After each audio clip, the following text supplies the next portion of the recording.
to give or to grant Martha Karua a license that is to defend retired Dr. Kanokiza Besigye. And that reports reveal that according to what is coming from there is that they saw this as a politically motivated move, not one that was based on the ethics of professionalism. So those are one of the reasons as to why she was not given this practicing license in Uganda. And also more of the other developments still within the Uganda Law Society show that there is another person who is going to sue the council. Reason behind it is the fact that they're saying they can't, let's say, under President Semakade's leadership, it seems that the kind of decisions he's making, many of them are also personal. So they feel they need to first of all sue him again.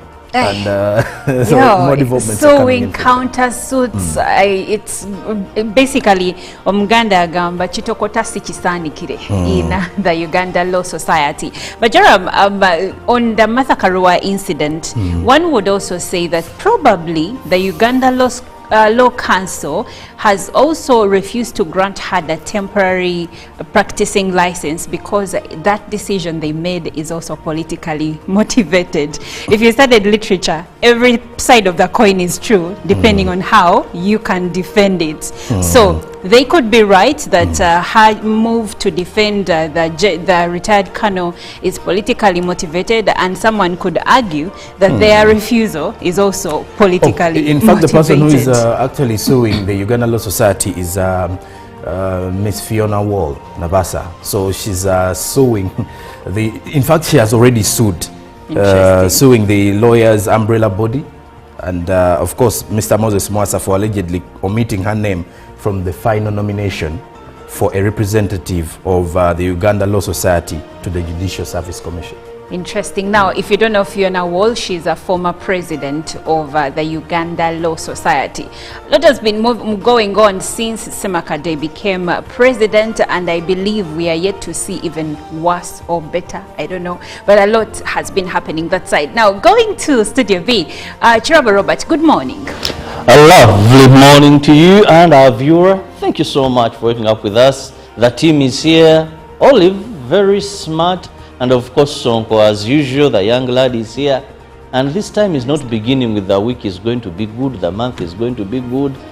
I'm looking for that person who used to, there's some vibe, Sonko, that joy. What happened, brother? But he's still joyful. Let him come to He's just not saying the words. I can give him some tactics here and there, you know, because there could be a missing puzzle somewhere. I need to have that fixed properly.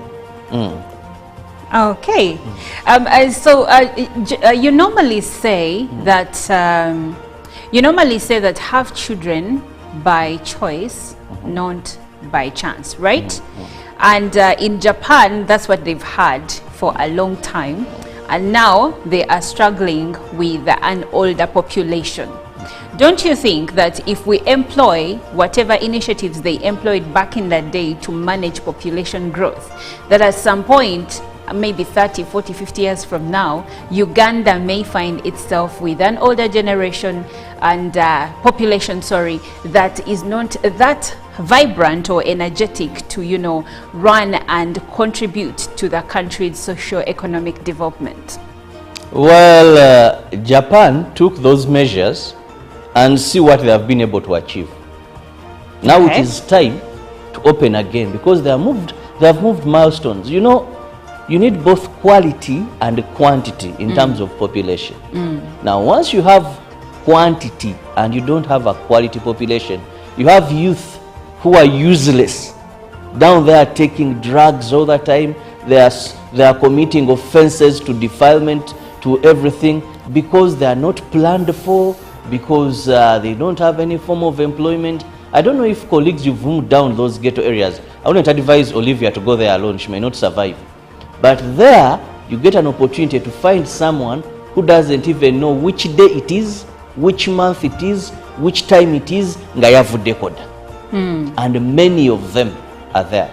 Now, why some of us advocate for children by choice, not chance, and a quality population, is that if you end that now and you use properly the resources you have, you get to attain levels of development as Japan. Even if you open, it won't now, be that bad. These ones coming, look at the rate of industrialization in Japan. Everyone has what to do, whether educated or not. Everybody has what to do. Factories are everywhere, so they have reached that level that even if you added in another huge population, now the area is clean, they will have employment, they'll have good health services, so it will be a quality population and quantity. So we can do this when we get there. I've seen families where you say now we can only afford 2 children. You get it, Monica? But as God continues blessing you, say, well, I think we can have now a 3rd one. We have a house, we have businesses. So even a country can move as these countries have moved. However, the quickest way to achieve that, I think Japan, and this is a solution that even if I had an opportunity to meet their leader, I will encourage him, you can import. If you came to Uganda, you know you said some Luganda saying. When I was hearing you talk about that story, I was like, you know, if you give good conditions Yes. to Ugandans, look at what Canada did. You get it? Now Ugandans come to Japan, they're sure of employment. You don't give them these 3 months visas that you give those that come and, you know, soften life. I want to tell you, they are gifted. You may have crossbreeds, Japanese that look African and all that, but in a very short time, you have a generation that is resistant to diseases. You have a generation that is very energetic, that is very hardworking, and its multiplier effect is very, very fast. Those children within a short time will produce like nothing. Because when you look at the ladies in our country, the fertility rate, we are still one of the countries with the highest fertility rate. Our women, in terms of fertility, they are good. When you go to the men, population has never been a problem. Yes. So just soften terms and conditions. We are going to go. Import Ugandans there, that problem will be solved. Oh, Robert, interesting. But then also in the world of interesting things and AI taking our future jobs, and I'm not saying this lightly, Google has unveiled a mind-boggling quantum computing chip. Now, according to Google, this new chip, which it claims takes 5 minutes to solve a problem that would currently take the world's fastest supercomputers 10 septillion, or basically 10 septillion years to complete. The chip is the latest development in a field known as quantum computing, which is attempting to use the principles of particle physics to create a new type of mind-bogglingly powerful computer. Google says its new quantum chip, dubbed Willow, incorporates key breakthroughs and paves the way to a useful large-scale quantum computer. However, experts say Willow is for now a largely experimental device, meaning a quantum computer powerful enough to solve a wide range of real-world problems is still years and billions of dollars away. Well, I believe I recently watched a news clip from the 1960s where they were talking about the computer, the desktop computer, where they were saying this is said to be able to solve problems. You just type in some commands and then it will work. But then still going back early, I think in the 50s or 60s still, someone wrote about the future in the 2000s, where he said people will be moving with information in their hands, and said people will not have to read newspapers, the physical ones, because information will be on a gadget that will look like something like a phone. Guess what? 2024, we are here. Information is in our hands. Actually, we have information overload as a result because our minds are working non-stop. From the moment you wake up, you check the time, your mind is working, you're looking at your phone, which is also now causing different problems for our mental health. But now let's take a short break, and hopefully you can get off your phone for a bit and then stick with us all through up until 9 o'clock.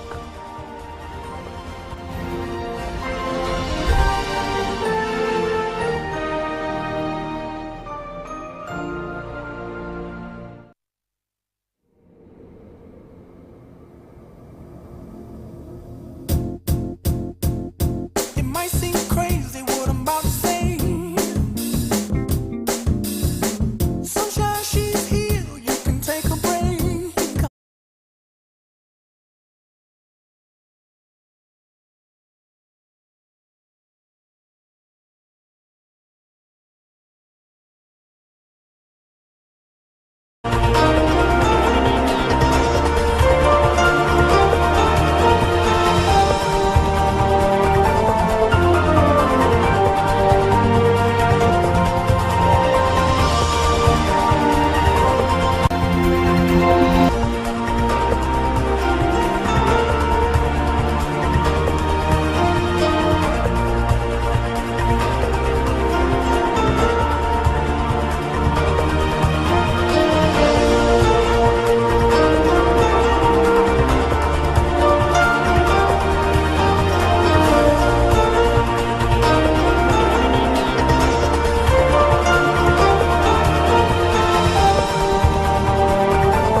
Well, the move to the festive season and to the days that we celebrate as Christians, that is Christmas, is steadily going forward. Good morning. Welcome to Good Morning Uganda. I'm Olive Monica Najuma. Now, today is a beautiful day. It's a Tuesday. Children are in holidays. The roads are more clear compared to what they are usually when there is school ongoing. So I think that is a reprieve for many people that wake up in the morning to go and catch the early worm. So we are here, and we are hoping that you will stay around and enjoy the show up until the hour of 9 o'clock. My name is Olive Monica Najuma. I am with Chirabo Robert Nyonyintono, who is in Studio B, and with Jerome Paul Sonko, who is right here in Studio A with me. Now, going to Japan, Tokyo is deciding to create a 4-day work week starting April 2025. Tokyo is moving to have workers work for only 4 days. Guess why? Because the country's fertility rates are overly diving. They are getting lower and lower. In the country's fertility rate is at 1.2%, and in Tokyo it is worse. It is at 0.99%, and the country is increasingly reporting older persons in its population as compared to new births. The whole of last year, they only had 350 babies born in Tokyo. So to curb that, they have decided to create a 4-work week so that employees can be able to tend to family. And also for the mothers, they are now moving to give them 2 hours less of the work day so that they can be in position to go home, take care of their children, or to come a little bit late to work so that they have time for their families, for their children, which I believe is a beautiful move into the right direction. And countries like Tokyo, countries like China, and even South Korea are struggling with older populations because the young people in those countries are saying, no, we are not going to have children. Also because the cost of living in these countries is pretty high. I don't know if that is something we need here in Uganda, not because the cost of living is high alone, but that we have the high cost of living, we have the lack of jobs, and then of course we have the high poverty rate. So should we or should we not introduce that in Uganda? Good morning, Jerome. Well, good morning to you, Olive, and good morning to our dear viewer. Interesting developments coming in from Japan there, if you ask me. Yeah. But, well, I think it's coming from a position of the government being able to also take care of the people it has. Yes. Their population is overly of elder persons, and ours here, even the population of, we have too many people in the country, I should say already. And for us, it's the young people. and for us, it is the other open discussion is whether we have to kind of put measures where people are not overproducing, especially children they cannot take care of. So the scenarios within between Uganda and Japan are quite different, if you're to ask me, because ours here is highly a population of the young people who do not have jobs. The other side, many of the Japanese are working, interestingly, and however the cost of living is making it difficult for them to focus on family or make children or even start up a family of their own. Many say they can't afford themselves. Yes. So, but Jerome, first of all, in China, for example, Yes. when they introduced the 1-child and later 2-child rule, it was because at the time the population was extremely high. But you see, years later, they are now also recanting that because guess what? They have an older population and young people are not producing. So how does one strike a balance? Well, I think they kind of made measures then, but however, nature is very surprising. At times, if you want to be more knowledgeable than what the world looks like, at times it comes striking. And for example, the situation in China, the fact that there are so many older people again, and it poses for lots of questions. And putting it in the perspective of Africa, you wonder though how we could reach such a state, because one thing I do know about Africa is the fact that we do have a lot of time on our hands when it comes to quite a number of things. So it would be a very surprising situation to see it happen in Africa and in Uganda per se. But well, by the look of things and with the fact that so many parents today lack responsibilities over their own children, a move that I can see very possible in Uganda for now is one that is going to maybe put some regulations on the number of children one may produce, because I mean, at times you're looking at the number of street children, you're looking at a number of children who are helpless simply because maybe the parents who are responsible for taking care of them are not in the capacity of taking care of them, or maybe the parents decided to leave them and go somewhere. So there are lots of things, especially in the African continent. But putting it into the Japanese context, my first thoughts went to many of the Ugandans who can actually look at this as a possibility of changing citizenship and rush to Japan, maybe help in one way or the other. But also that said, Olive, there are developments coming in from the Uganda Law Society. After the Uganda Law Society refused. The Uganda Law Council. The Uganda Law Council rather refused to give or to grant Martha Karua a license that is to defend retired Dr. Kanukiza Besigye. And reports reveal that according to what is coming from there is that they saw this as a politically motivated move, not one that was based on the ethics of professionalism. So those are one of the reasons as to why she was not given this practicing license in Uganda. And also more of the other developments still within the Uganda Law Society show that there is another person who is going to sue the council. Reason behind it is the fact that they're saying they can't, let's say, under President Semakade's leadership, it seems that the kind of decisions he's making, many of them are also personal. So they feel they need to first of all sue him again. And so more developments are coming in. Counter suits, it's basically Omuganda agamba kitokota si kisaanikire in the Uganda Law Society. But Jerome, on the Martha Karua incident, one would also say that probably the Uganda Law Council has also refused to grant her the temporary practicing license because that decision they made is also politically motivated. If you studied literature, every side of the coin is true depending on how you can defend it. So they could be right that her move to defend the retired colonel is politically motivated, and someone could argue that their refusal is also politically in fact, motivated. the person who is actually suing the Uganda Law Society is Miss Fiona Wall Nabasa. So she's suing in fact she has already sued, suing the lawyers umbrella body, and of course Mr. Moses Mwasa for allegedly omitting her name from the final nomination for a representative of the Uganda Law Society to the Judicial Service Commission. Interesting. Now, if you don't know Fiona Wall, she's a former president of the Uganda Law Society.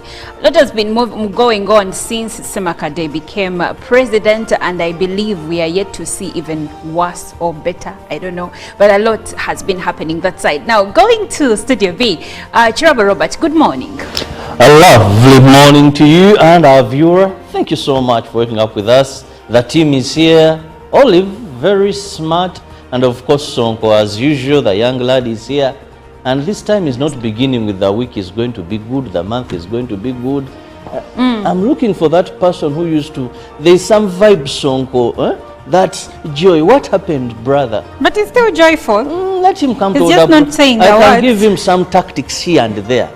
You know, because there could be a missing puzzle somewhere. We need to have that fixed properly. Okay. You normally say that have children by choice, not by chance, right? And in Japan, that's what they've had for a long time, and now they are struggling with an older population.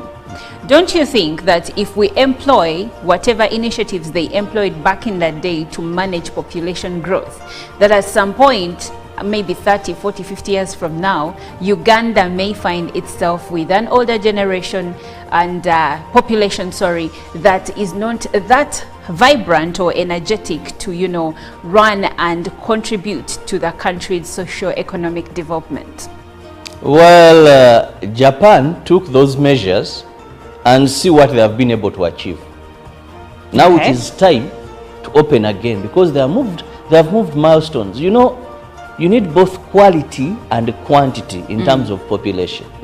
Now, once you have quantity and you don't have a quality population, you have youth who are useless down there taking drugs all the time. They are committing offenses to defilement, to everything, because they are not planned for, because they don't have any form of employment. I don't know if colleagues, you've moved down those ghetto areas. I wouldn't advise Olivia to go there alone. She may not survive. But there, you get an opportunity to find someone who doesn't even know which day it is, which month it is, which time it is, nga yavude koda. and many of them are there. Now, why some of us advocate for children by choice, not chance, and a quality population, is that if you end that now and you use properly the resources you have, you get to attain levels of... Many people pick qualifications from school. Others go through school and maybe pick a few skills, get to also pass time. There's that bit of passing time through school, but at least you're maturing and getting to know how to deal with life and everything that life brings on board. And then the biggest cause of this is obviously the cost of living we're in, or the poverty, which in most cases puts everyone into a vulnerable state.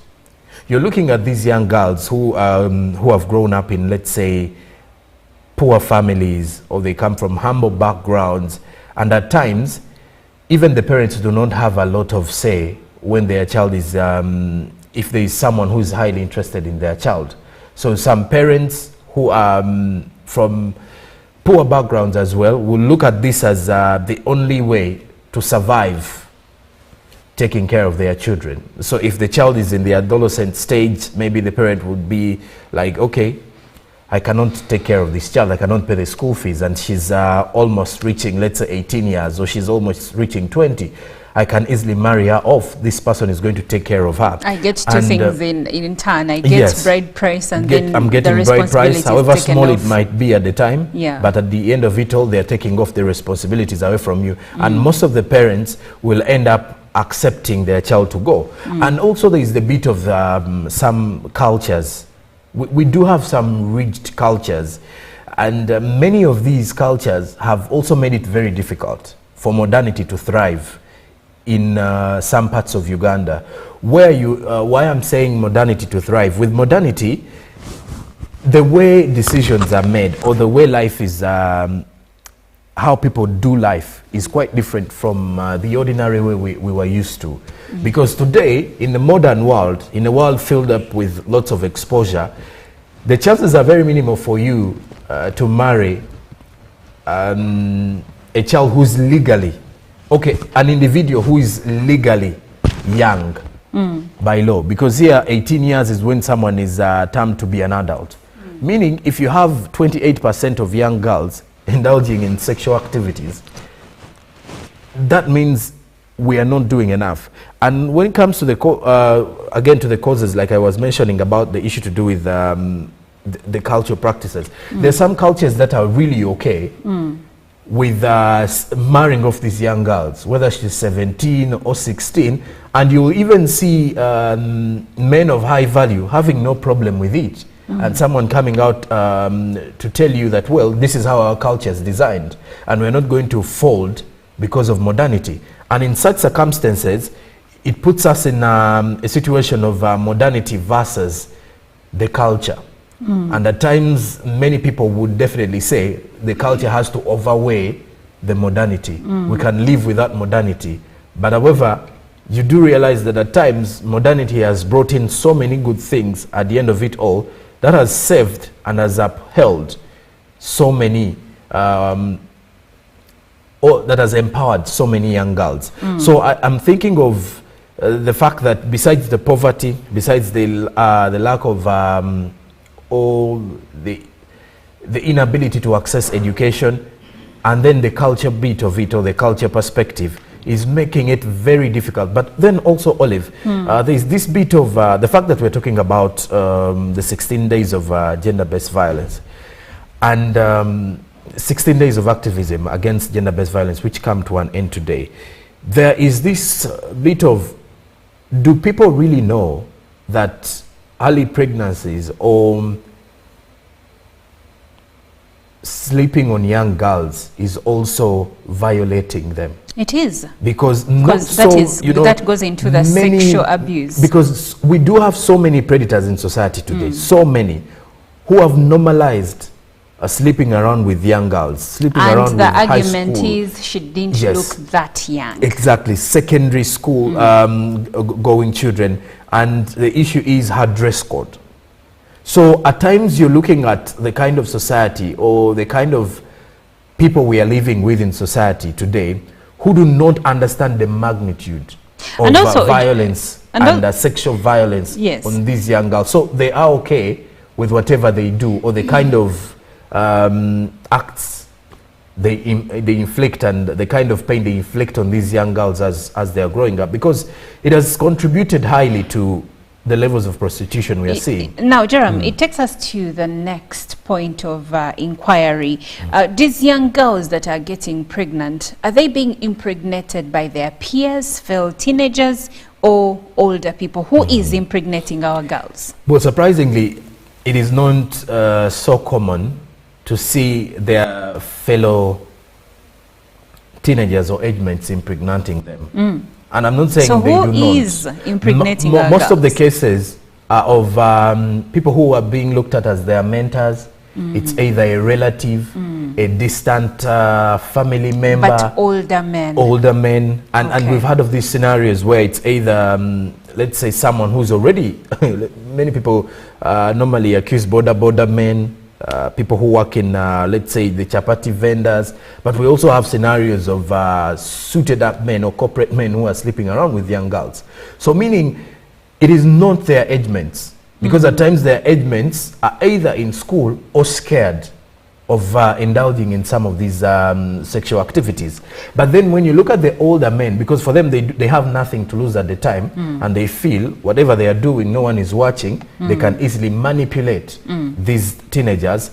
They come into a position of, well, I am, because when you even listen to these stories, these young girls will tell you, I was either raped, defiled, and the person who did so told me if I speak, something bad is going to happen to me. So meaning there is an element of threat, and threatening at times comes from a person who is either older than you or is in a position of power. That's right. Now you can join this conversation through WhatsApp number 0709 602 592. You can also call us directly on the same number. The same number is displayed on your screen.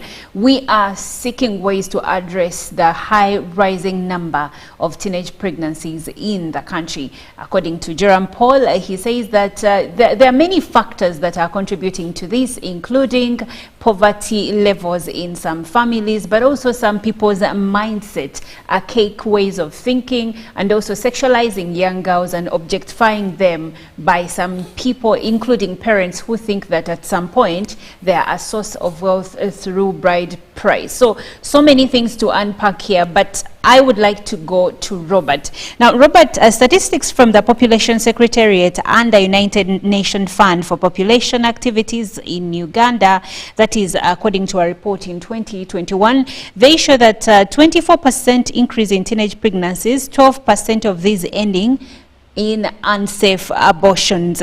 Also, research shows that an increase in sexual activity among the youth, but the teenage boys are not the ones responsible for the teen pregnancies, just like Jerome said. So who then is impregnating our girls? According to Jerome and the research here, it is normally older persons, older people, older men that are getting into sexual activity with young women, because they're easily impressionable. They're, it's very easy to convince them, and sometimes they are really coerced or raped. So it is the older men versus the young women, and then we have this high degree of teenage pregnancies.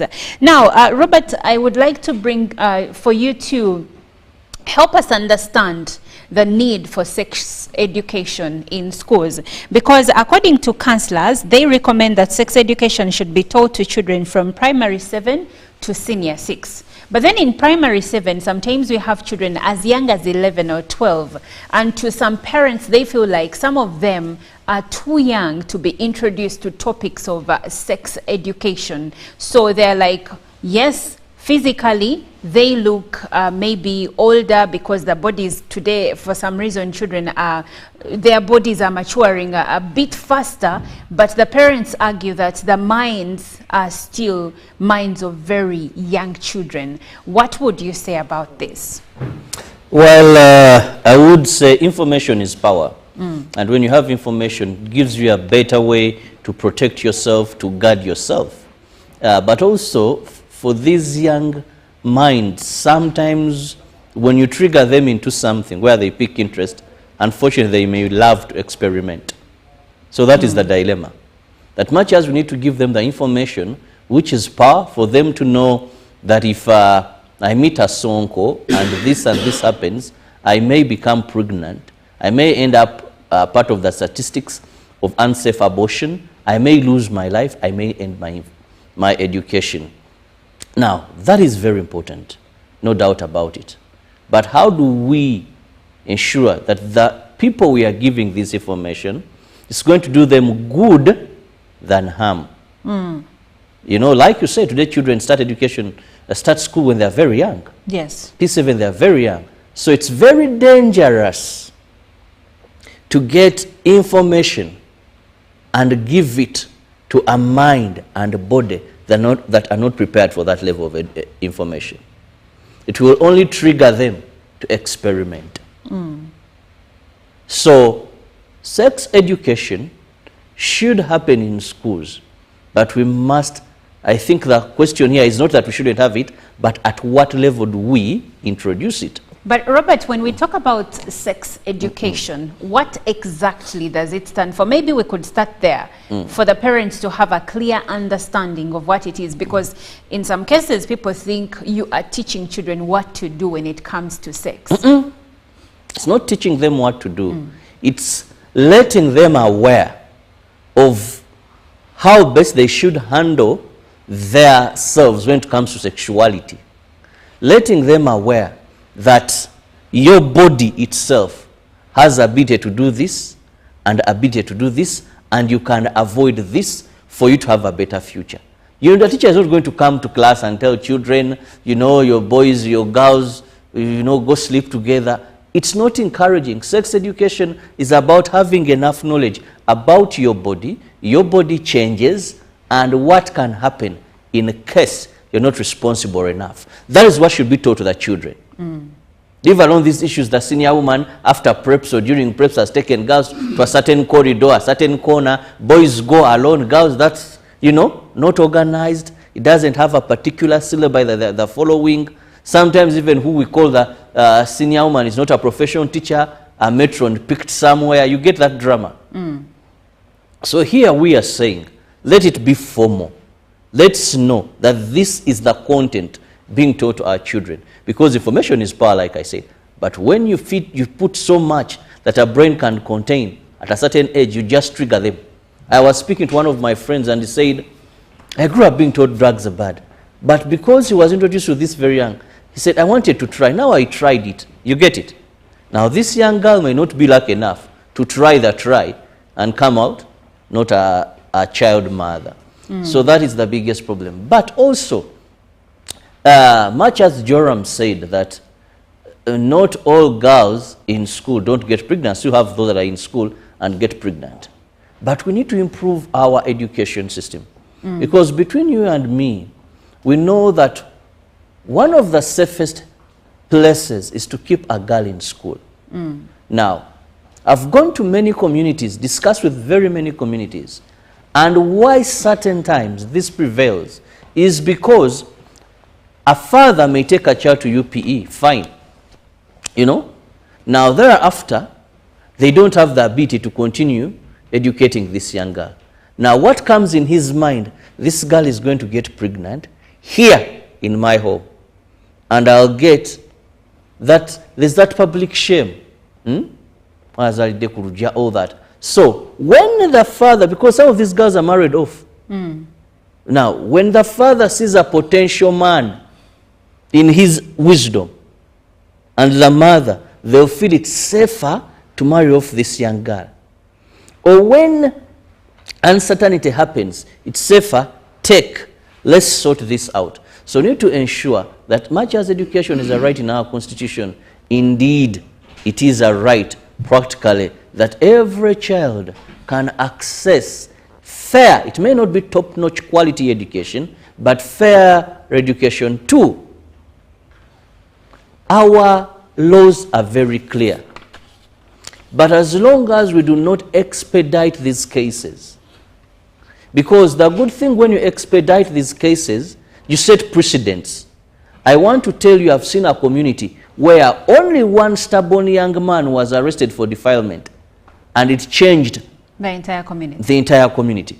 That all the border community you've talked about now know when they see a girl in uniform, they'll say Ruzira yiyo, Chitalia yiyo. You get it? Because there was one case that as leaders in that community, they took up, it went through the judicial system, it was dealt with, and the person was sentenced. Now, I agree with you, Robert. I've also seen an incident like that back in the day when I was much younger. A gentleman was sentenced to 7 years in jail over defilement. And I remember it was the talk of the town. Everyone always talked about it. Everyone got scared. Now, when we have good laws, but we are not implementing them, you see, the word precedent has power. Yes. That one, we need to implement our laws because we have them and they are good. Two, we need to improve our education system. That every child, regardless of where they are, they can start school, end school. Three, and very importantly, we need to increase levels of awareness to erode those that are still stuck in old cultures. And sometimes awareness is not only just about telling people that this is danger, this is bad, the law will get to you. No. It is also about telling them the dangers, because statistics are giving us teenage pregnancy. But we don't have statistics with that of those dying during birth. Because 18% of these pregnancies apparently end up in unsafe abortions. Leave alone even unsafe abortions. You will have death, you will have women becoming sterile, losing uteruses because they weren't done the right way. They weren't prepared. Now, Robert, I have a few views coming through. Julius Karamira, he says, good morning. To my research, the rising rate of teenage pregnancy is caused by lack of basic needs in the families, hence leading to early engagement of sexual affairs by young girls. This is from Karamira Julius from Kakumiro district. And then Ochara Frank says single mothers are the most cause because they leave their husbands and go away with children, especially girls. Then after they fail to support their children, and the girls will not be in positions of getting needs due to lack of their father. This is from Ochara Frankwell from Gulu. Briefly comment on that, Robert. I disagree. Now, my brother, we must be very honest. If the two of you come together, have your good moments, produce a child, your responsibility can never end as a father. Even if the relationship if the relationship came to an end. Because one thing is, this is your daughter. So, she remains your child. What is between me and Monica or any other woman, just using Monica because she's the one here, if it comes to an end, we have a child. And you as the man, it is your responsibility, because even when you're 6 feet underground and your child becomes one of the socialites in this country, we shall still remember you. Thank you, Robert. Your name will suffice. Steve Paul says that old rich men are the cause because the school-going girls are only interested in money. Jerome, I would like for you to comment on that a bit later. Parents should give parental guidance to young girls, especially on dangers of pregnancy. And then Abdu says, for me, I think it's all over from their family backgrounds.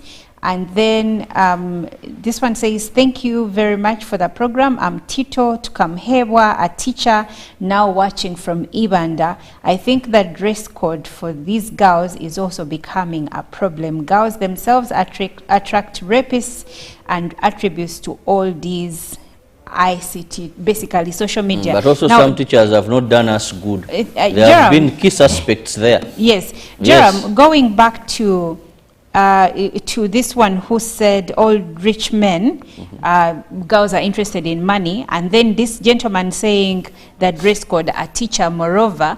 Let us string these two together and get your comment in conclusion, because it looks like we are blaming the victims here. No, I think he's also putting it into a different aspect. The kind of conversation we're having is centered around children below the age of 18 years. Yes. And his opinion or his comment is likely going to, let's say, mature people above 20, 21, 22, because these are the most cases where we are seeing old men luring the young girls, for example, at university with money. But even these young ones, now these young ones are still being used by older men. Yes, they're being used by older men, but they're not bringing in a lot of money. There is an element of manipulation, which is not money oriented. Because when you look through the scenarios, when you look at the people who actually who impregnate these young girls, they're not people who are giving them a lot of money. It's you're hearing a case of a young girl who tells you he has been buying me a Rolex of 2,000. He has been riding me on his boda just every evening after school. There is still a money aspect. No, However little, I think, because I'll give you an example. If 100,000 is small for me, 100,000 is a lot for someone else. I'm looking at the comment of the money. I want to eliminate that in the perspective of teenagers. Is most of these teenagers fall prey or become victims to these predators in a way that they think they're being helped. Because when you're a young person, you think every person coming to you is being kind enough. They're not at the level of, let's say, a university student who knows that if I go with this man, he's going to give me money. Now, you're looking at this young girl, many of them are still even virgins. They have no idea about even sexual activities. I agree. Meaning they're manipulated into an act. Someone is trying to help them. However much there is some money element, but it's not the intention of these young girls. Okay. They did not seek for that help in exchange for sex and money. It is a different kind of... How about the dress code? No, the dress code is entirely dependent on the person who changes, or how someone appears before you and what you perceive when they appear before you. Olive, we have so many women world over who dress indecently according to what society brings out. Now, how a person presents themselves before you says nothing about them. It says a lot about you. How you control yourself when they are before you. There is no sense of a 14-year-old wearing a short, let's say, pant, and the first thing in your mind is sexual thoughts. Exactly. So meaning you have the problem. Yes. It is a 15-year-old, and let's say you're 30 or 40 years. Why are you... Even if you're 25. Imagine, why are you having thoughts to sleep with a minor simply because she's dressing in what you think is indecent? Thank you. Thank you, Jerome. The 16 days of activism against gender-based violence, and today, gender-based violence against women and girls. They end today. Lots of conversations have been had on this program, but let's not end at conversations. Let's also keep spreading the awareness and also doing the work. From what I've seen, the comments that I've gotten, it seems like there is a lot of awareness that needs to be done, and there is a lot of victim blaming. I would say, as a parent, if you have any daughters or any young females under your care, teach them about their bodies, and also teach them to say no, and also teach them to report these incidents, because in most cases our girls are abused because they have not been taught on what to do in situations of this nature. I'll end with a comment from Derek Asiki from Arua, who says, good morning, Team GMU. The young girls in the rural communities or the hard to reach, especially in West Nile, are becoming victims of teenage pregnancy because the local discos, not even the LC ones, prevent the young girls from accessing the disco halls. They drink local waraji and end up with the men who buy them waraji. The parents and other stakeholders should pick interest in local discos in the villages. Well, we will end our conversation with that comment from Derek Asiki in Arua. Keep watching.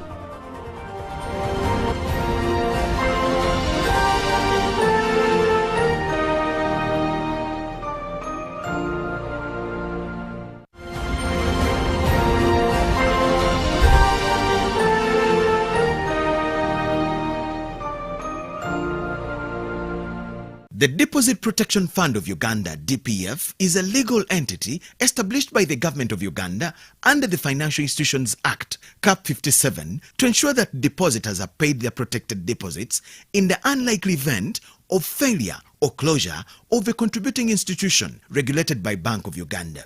Join us on UBC TV in a live talk show with the Deposit Protection Fund of Uganda on Tuesday the 10th of December 2024 at 9 a.m. to give insights and articulate issues about the mandate of the DPF, who is covered by the DPF, the protected deposit limit, update of depositors' records with their respective financial institutions, and how the DPF contributes to financial sector stability. The panelists will include Dr. Julia Claire Olima Oyet, the Chief Executive Officer, Deposit Protection Fund of Uganda, and Mr. Patrick Ezaga, the Director Communications, Deposit Protection Fund of Uganda. This message is brought to you by the Deposit Protection Fund of Uganda, DPF.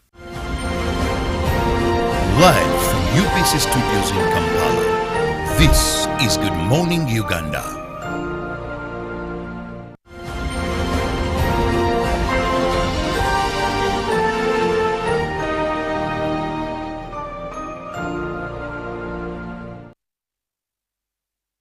Good morning, my name is Irene Alena Misango and this is a GM New Tourism Express, the time that we take you around Uganda at the comfort of your offices, comfort of your sitting rooms, or even just scrolling through your YouTube channel, your YouTube, and you come across UBC TV. So we are always here Monday to Thursday taking you around the Pearl of Africa. Well, today we are on a very special adventure and we are at Kainera Farms. A Kainera farm is located in Kayunga, but this place is amazing. It has so many things that you need to learn about. Now, something that is really coming up in the tourism sector is agrotourism. People are learning to travel to come and learn about agriculture practices in the different regions. Now, when you come here, you are able to learn about agriculture and farm practices that they hold here.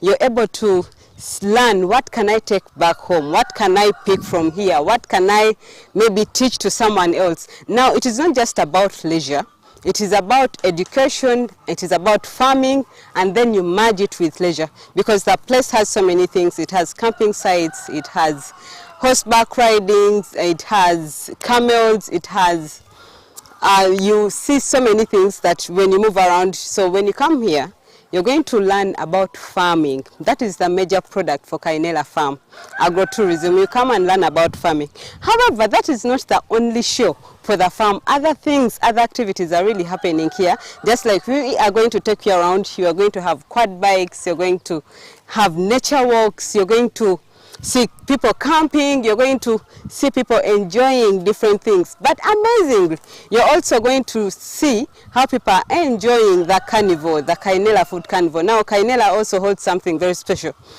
in the tourism sector. It holds the Kainera Food Carnival every year, and this year it is the second edition.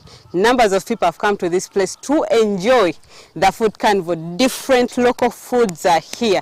Every local food that you've heard about, things that are taken so long to see, things that I've even not seen before, they are here, just like you're going to see as we're taking you around. Well, today, let's roll through and you see what is happening at the farm. Let's go. So you're probably wondering why I'm seated here and I'm grabbing my juice that is so dear to me. It is because this juice on this festival, it has become a grab and take. Like everyone who is coming in wants to take this juice everywhere they find it, or someone just grabs it and takes it. So I've decided to move with mine. It is very delicious. Well, we promise to deliver and give you and bring to you everything that is about Uganda's tourism. Well, today we again came at the Kainera Food Carnival. This is the second edition and Kainera Farm is located in Kayunga. It has been here for 9 years. Now the Food Carnival is basically aimed at promoting organic foods in Uganda. Now when you look at Uganda, it being the Pearl of Africa, we always say this, that there are so many beautiful things. Talk about the climate, talk about the people, talk about the food, the fruits, and all these are very unique depending on the different regions. So when we get to Kainera Food Carnival, it brings together all these food, staple foods from all other regions, brings together all the fruits from other regions, and now it is just a blast of food. You're just enjoying you're touching some of Banyankole food, you're touching some of Chiganda food, you're touching some of Karamoja food, anything that you need. So this carnival is happening for the second time in Uganda, and it has collected numbers of people to come here and just enjoy the organic food. You know, when we are in Kampala, when we are back to our homes, when we are in our workplaces, we find ourselves so busy that sometimes we take in the continental menus, we take in the a la carte menus, and we forget our Ugandan menu. Now at Kainera Food Carnival, we are basically enjoying the Ugandan menu, enjoying the Ugandan delicacies, enjoying all the beautiful food that we have. Talk about matoke, talk about ishabu, talk about malewa, anything that you could think about, it is here. And people are here enjoying. We've done the kashira, we've done the bobisi, the local brew, anything that you ever thought about food. And this is what we are looking at, because Uganda has a lot to offer in terms of tourism, and culinary tourism is something that has been lagging behind somehow. But with such events that come up just to promote Ugandan cuisines, just to promote what we have and what we eat in Uganda, is a plus, because we have now something to promote, and we are touching a unique aspect of Uganda's tourism. That is why such events are really important. And I feel like if we have more than this, I remember about years back we had the Rolex Festival, and I think it is also still happening, but it was promoting just the street food. Now here, this carnival brings together everything from the main courses, starters, the street food. Now we are just done with lunch, and we had a taste of almost everything. We tasted Banyankole food, Baganda food, Bachiga food, everything, we tasted it. And now in the evening, we are just going in for the street food till night. Anything that you're going to need, muchomo, Rolexes, chapatis, cassava, roasted cassava, like anything is going to be here for the street food. I can't wait for that experience too, because it is going to be a good jam. But I know I'm going to encourage everyone that if you've not attended this one and you missed out on this food carnival, please make sure that next time you do not miss out, because it is amazing having the Ugandan cuisines, having the Ugandan menu for us to select from anything that you need to eat. It is amazing. I'm too full. Okay, when I'm speaking right now, I'm just straining myself and I'm going to lose all my food that I've just eaten. Wow, my name is Irene Adenamsang, and this is a JMS Express. We promise to deliver everything that is about Uganda tourism, and we are still taking you around the carnival. See you later.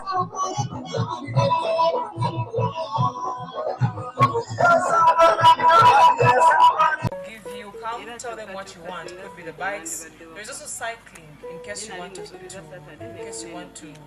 So cycling is the other side. Quad bikes are this side behind here, and the horses are down the other side. However, when you come here and make a payment and let them know what you want, you will be given a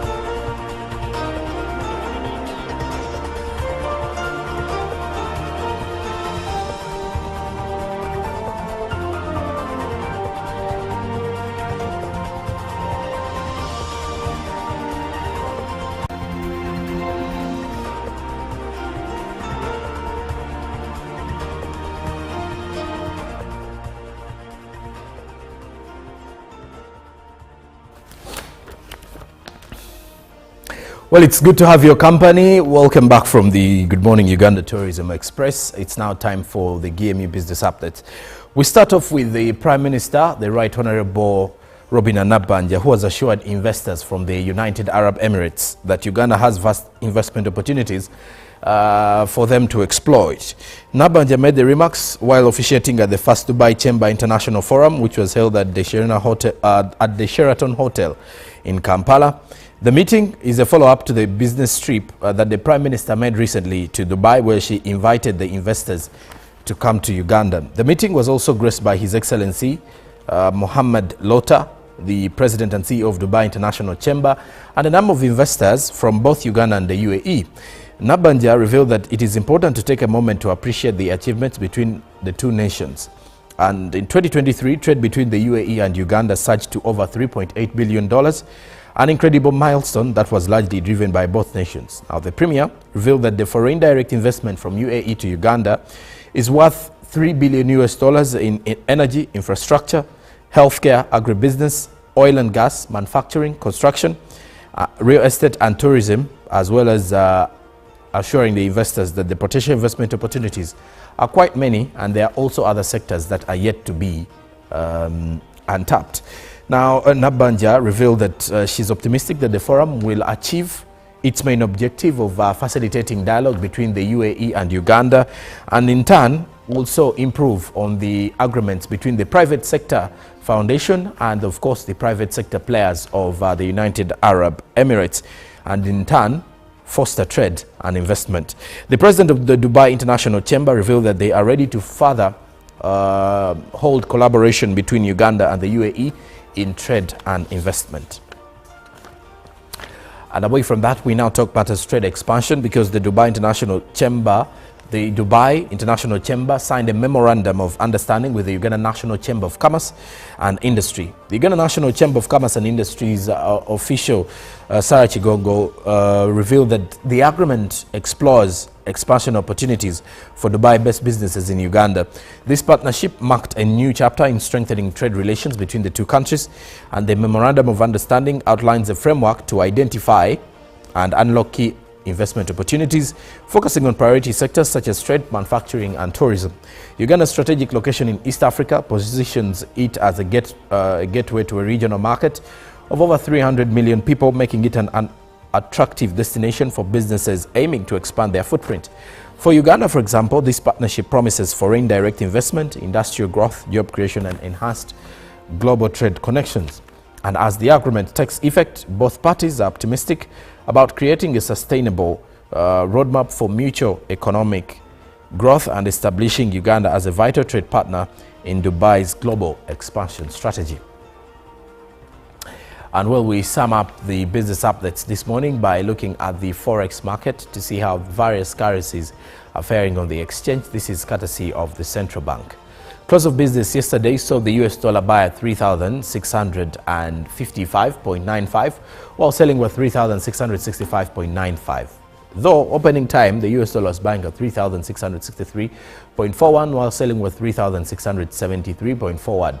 The Great Britain pound was buying at 4,650.00, while selling at 4,662.72 shillings.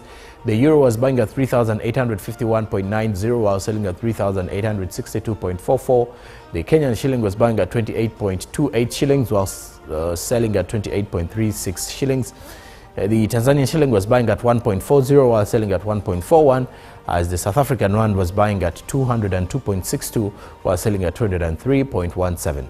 These are updates that are coming in 3 times daily, courtesy of the central bank.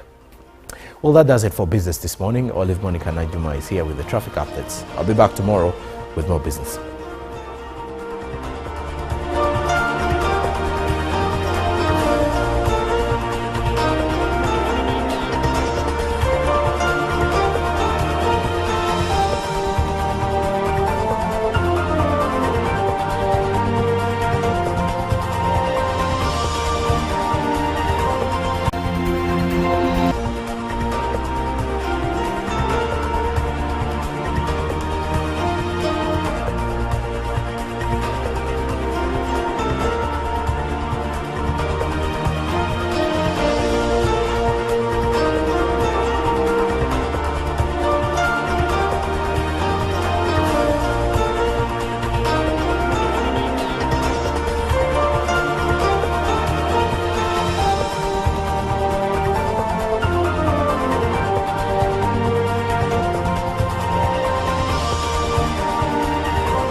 Good morning once again. It's time for our traffic updates. I'm Olive Monica Najuma. Today we start off in Banda heading to town. Now in Banda, right before Chireka Road, you will experience zones of traffic jam, and then going forward with the same route for those heading the side of Ginger Road and Chireka Bwegere, you will encounter a bit of a delay around the section after the section after the branch off to Chireka Road. But continuing with the Kampala Jinja Highway, that is in Banda, a few sections have smooth flow of traffic, but then going forward, I see that the traffic situation now becomes gets out of hand, as we have a long stretch of a red zone, as you can see over here, and it does look like the traffic situation is quite intense. And going forward past Kamali Road, continuing ahead, both lanes of the road indicate a terrible traffic zone. As you can see here, it's all red both sides of the road, meaning going and coming to Kampala is not easy. Going the side of Bwegere and also coming to the side of Kampala, you're going to spend some time in traffic jam along the Kampala Jinja Highway. It doesn't let up.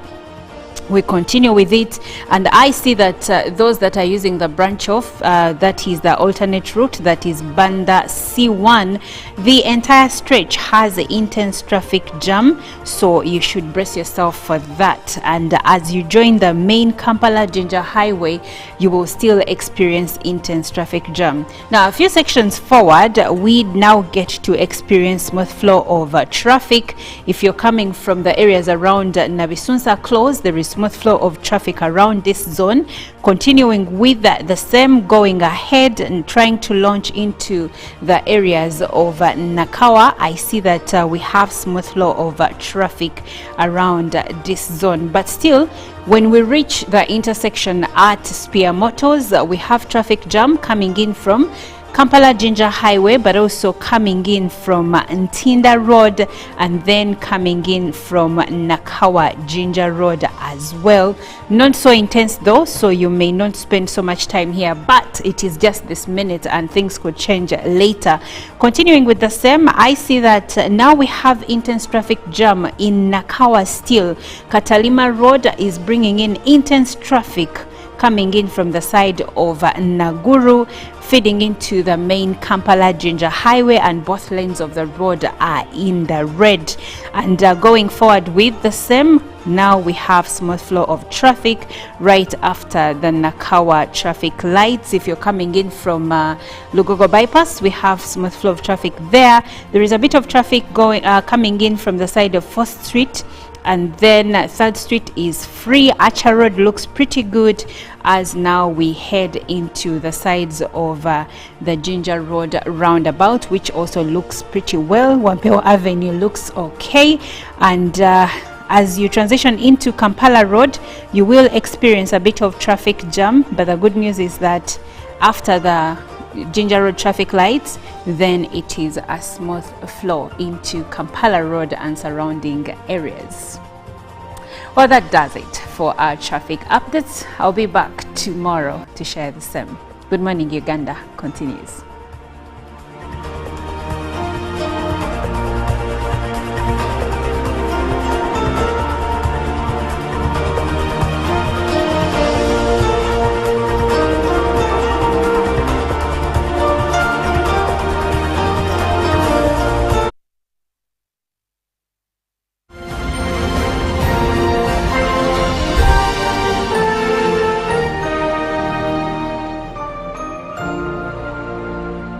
The Deposit Protection Fund of Uganda, DPF, is a legal entity established by the Government of Uganda under the Financial Institutions Act, Cap 57, to ensure that depositors are paid their protected deposits in the unlikely event of failure or closure of a contributing institution regulated by Bank of Uganda. Join us on UBC TV in a live talk show with the Deposit Protection Fund of Uganda on Tuesday the 10th of December 2024 at 9 a.m. to give insights and articulate issues about the mandate of the DPF, who is covered by the DPF, the protected deposit limit, update of depositors' records with their respective financial institutions, and how the DPF contributes to financial sector stability. The panelists will include Dr. Julia Claire Olima Oyet, the Chief Executive Officer, Deposit Protection Fund of Uganda, and Mr. Patrick Ezaga, the Director Communications, Deposit Protection Fund of Uganda. This message is brought to you by the Deposit Protection Fund of Uganda, DPF. Juko. Yo. Check the shopping, man. What's your secret? Haven't you heard of the parish development model PDM? Yes, I did, but I thought it was just a talk. No, Sebatia. It is real. I and a few friends together formed a circle, accessed money from the PDM, invested in a poultry project, and now things are moving. Juko. I thought I was one of your friends. You are. But you left me behind. I didn't leave you in poverty. What you do, just visit your LC2 chairperson and your parish chief and start the process of economic transformation. Just like that. The parish development model is an initiative from the government of Uganda through the Ministry of Local Government designed to transform all lives of Ugandans for the better. PDM, my parish, my development, my life. The Ministry of Health informs the general public that there are some cases of Mpox detected in Uganda. The ministry, working with partners and affected district local governments, are doing their best to contain the situation. The signs and symptoms of Mpox are body rash, fever, general body weakness, headache, sore throat, nasal congestion or cough, and swollen lymph nodes. You can prevent yourself from getting infected with Mpox by avoiding close contact with people who have been confirmed to have Mpox or who have signs and symptoms of Mpox. Avoiding touching or sharing personal items like beddings, eating utensils, phones, or other belongings of a person who has the signs and symptoms of Mpox. Avoiding contact, including eating with all wild animals, alive or dead, especially those known to carry the virus, such as rodents and monkeys, and those that appear sick or have been found dead. Getting vaccinated if you're among those who have been identified to be at high risk of Mpox infection. Mpox is treatable and usually goes away after 2 to 4 weeks. However, it can be severe, causing even death, especially among children, pregnant women, and those with other health conditions. For more information and support, contact your nearest health worker. Call the Ministry of Health's toll-free line on 0800 100 066 or send a free SMS to YouReport on 8500.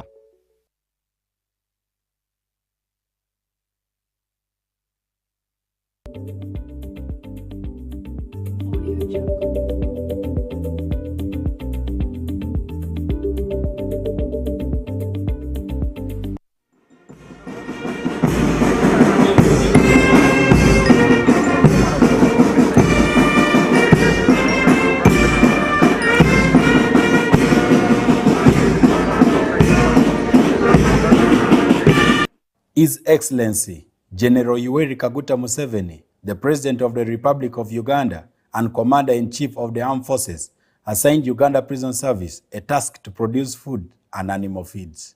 This was a directive of July 2022 to Ministry of Agriculture, Animal Industry and Fisheries to allocate land to Uganda Prison Service for food production.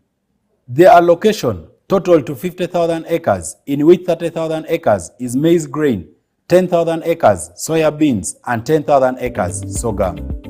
Areas allocated to Uganda Prison Service include Aswa Farm in Pade District, northern part of Uganda.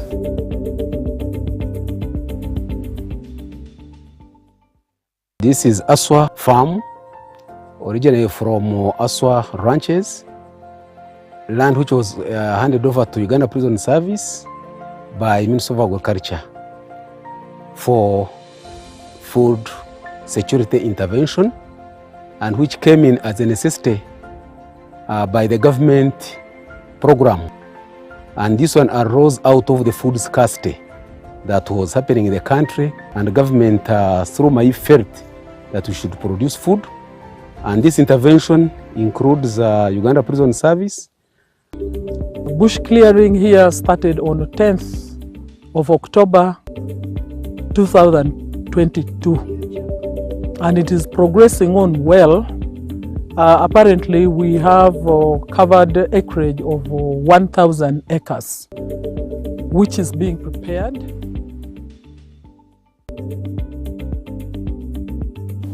Uganda Prison Service embarked on an ambitious effort to transform access to ASWA group of prisons, and in so doing is bridging gap for local communities. The construction of new roads and bridges has significantly improved accessibility to the facility, paving way for enhanced economic opportunities and sustainable development.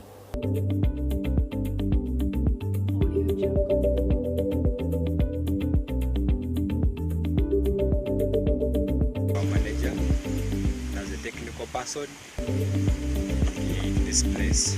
It's a new farm among the new farms which are introduced for food security, and we are seated on an acreage of about 30,000 acres.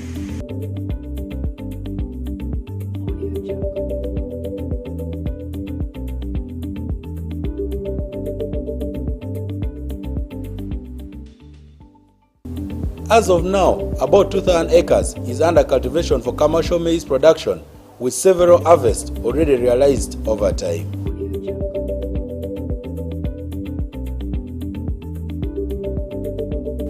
Additionally, storage facilities are being established to ensure efficient handling and distribution of produce.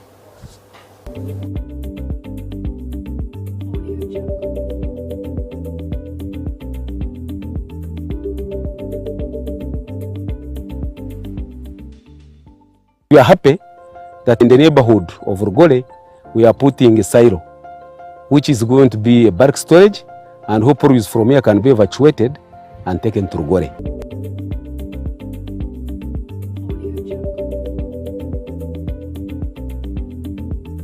An agricultural engineer deployed in Rugole Prison Farm. I am most welcome to Rugole Prison, and this is the silo project, which has a capacity of 3,000 metric tons. It is meant to help in improving the storage capacities and also improving on the post-harvest handling mechanisms.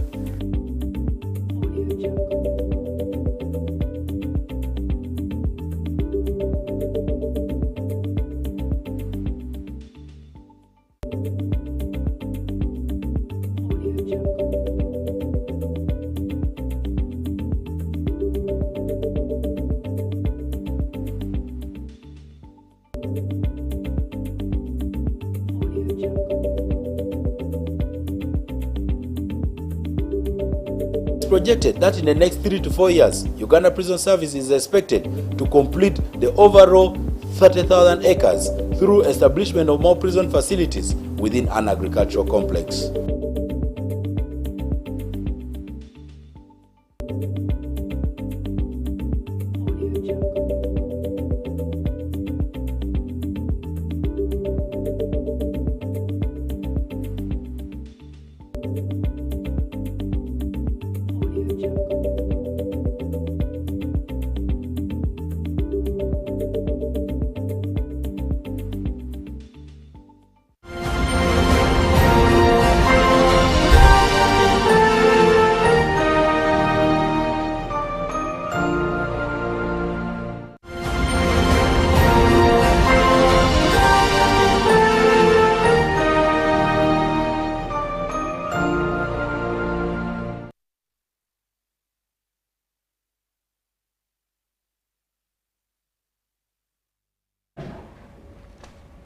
Well, it's time for Agenda on Good Morning Uganda. Good morning once again. I'm Olive Monica Najuma, and welcome to this segment where we speak to opinion leaders and policymakers regarding different issues in our country. Now, We are getting into the festive season, and in most cases around that time there are reports of increased rates of crime in the country. So how do we ensure security and policing vigilance ahead of the festive season?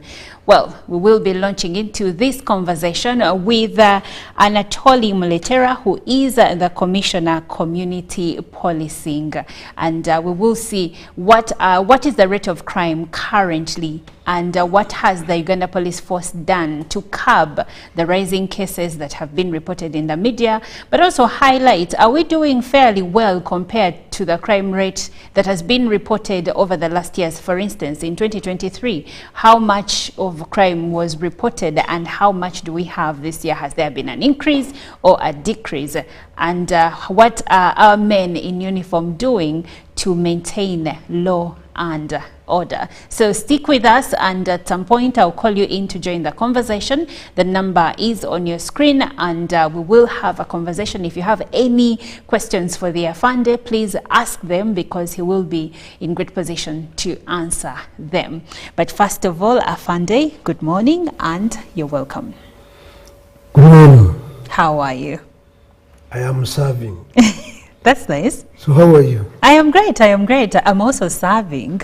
Very good. Yes. Now all of us are in service. Yes, we are in Thank service. you. Different capacity, but yes, we No are problem. serving. We are serving the same community. We are serving Uganda. Yes. And the Uganda government. Yes. Thank you. Good. Now, Afande, can you provide an overview of the role and objectives of community policing, particularly during the festive season? I don't know why you chose to narrow the question. We are getting there. We have an hour. Okay. Yes. Happy being here. Dear our esteemed listeners and viewers all out there, good morning once again. Happy Christmas or happy festive season in advance, and a new year. Hopefully we have all planned, and as all of you have said, there are a lot of activities that are coming up. We have so many beehives. Good and bad people are planning for the same. Yes. But at the same time, we also have our brothers and sisters from the diaspora who have come. So you realize the tempo is gaining momentum. And that is good. You know, Oliver, why you always come here every day, and I go to my office every day, is to ensure that I maximize happiness. Happiness. It is the ultimate goal, the ultimate aim of why we work, why we go to office, why we do whatever. In most instances, this is gained through work, that you must work. And it is a biblical, it is a spiritual creation. Because even when you can be able to remember from the time of creation, when the Lord God created man, he ensured that he put everything before him. And the whole world became a paradise for him.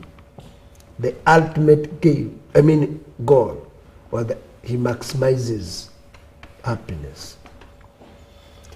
But happiness without work, happiness which is unregulated, happiness which goes on to poking here and there into things that are possibly not yours, is sometimes a danger, and sometimes which causes a punctuation of our presence. So in this season, so many activities take place throughout the year. People make birthdays, people make outings go where, people celebrate Easter, people celebrate Eid, people celebrate what. But when it comes to the end of the year, it is the epitome of celebration, or a summary of what one would have desired to have in a year. And it is punctuated by two major things. One is the birth of Jesus for us who are Christians, and two, the ushering in of a new year. So this makes the whole season very punctuated with a lot of beehive activities. Now, if that is done, what is wrong with it? If that is done, what are we going to do? Now, what happens during this period, the good plan for, they plan for it. Okay. They work, they save, they plan. Equally so, the bad Are also planning. are also planning. And the bad plan for the good. What do? They plan by attacking you. And when they attack you, they are targeting nothing else. Either two of the things or both of them. Either they are targeting your property, or they are targeting your life, or they are targeting your money, or both. But also sometimes overzealousness in planning for happiness also causes in a danger, because there are instances when ourselves take our own lives through True. accidents, Yes. through fire. You know, you have planned to go for a celebration out there. Fireworks. Then you leave a candle in your room. Okay. And by the time you come back, everything is set on fire. Or even you go in a place which is congested and you don't know the safety precautions which are around it. And or even you go to a place, for example, the other day I was looking at one of the revelers who drowned in Lake Victoria. Yes. Yeah, you go. So some of these things are self-made, but there are those that are not self-made. Therefore, my desire to engage you now is on those two areas. One, those instances that happen without you knowing. Yes. For example, Oliver, you may be planning to steal from me, or I may be planning to steal from you. I'm not saying you are planning. Yes. But you see, when we talk about crime, we call it is mens rea. It is the mindset, the intention of what you are planning against me, that happens into action. So it is both the mind and into action. So this is really where I want to call upon all of us, especially for instances where we know there are people who can target us and which are there, especially some youth who are hanging around, some people who are, you see very strange faces in your area, but you take it for granted. Somebody comes and begins wooing you into a deal. For example, these are times where people are going to say, please, I have saved my money, I want to make a new resolution, I want to meet my resolution of the year. To buy land. To buy land, to to buy a car, to buy a house, to buy what? But you are going to buy these things without due diligence. And therefore people are there. They begin engaging you. They get your number, they begin calling you. Hello, are you Oliver? Then you say, yes. Good morning, I'm fine. So what can I know for you? You know, you are English. You know, for me, I speak my Lusoga English kind of whatever. So you want to sound sophisticated. I heard you, that kind of. So, but this man is doing what we call okusika area. He's trying akupima, akusika. And if you're not so keen and so observant, and so whatever, alert, he begins saying, you have got, you have won. I've won! Wow! You begin shouting alone. At the end of the day, he has realized that this is now a prey. So, don't go in for deals. Don't go in for anonymous callers. Two, you want to buy property, look for real agent dealers. And by the way, I'm not saying that real agent dealers are saints. But you know, when you go there, you know you have a physical address, but you are going in for somebody who whatever. We have seen instances of muggers, we have seen instances of false pretenses, fake goods being brought on, whatever. Please, those are available.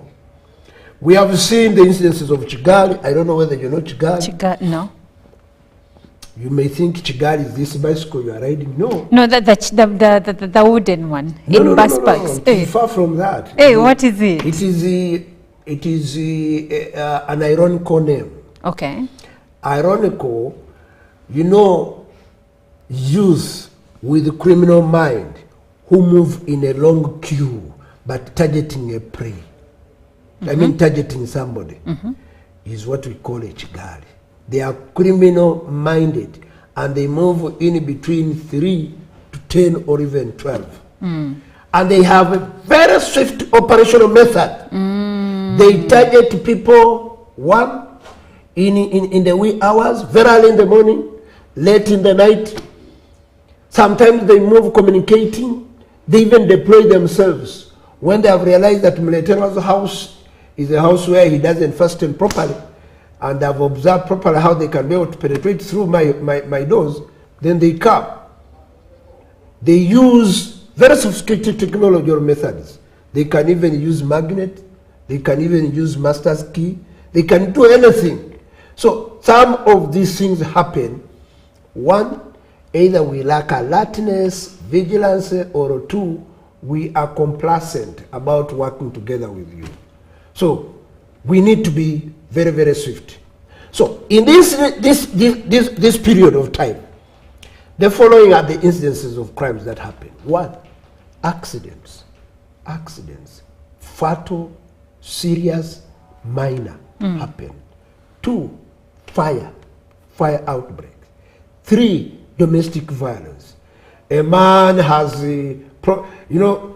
some of you are promised you make very funny resolutions. But this year I am going to make a very wonderful wedding for you until maybe heaven and the earth meet. So you wait for the wedding all year. You are waiting all along. You are waiting for the wedding, and you see nothing happens. By the time you are asking, this man maybe has got so many problems on his head. This one is demanding the landlord. You are demanding for a gomez. You are demanding for a wedding. The relatives, the girlfriend. Some of them have a chain of them. Then you bring in.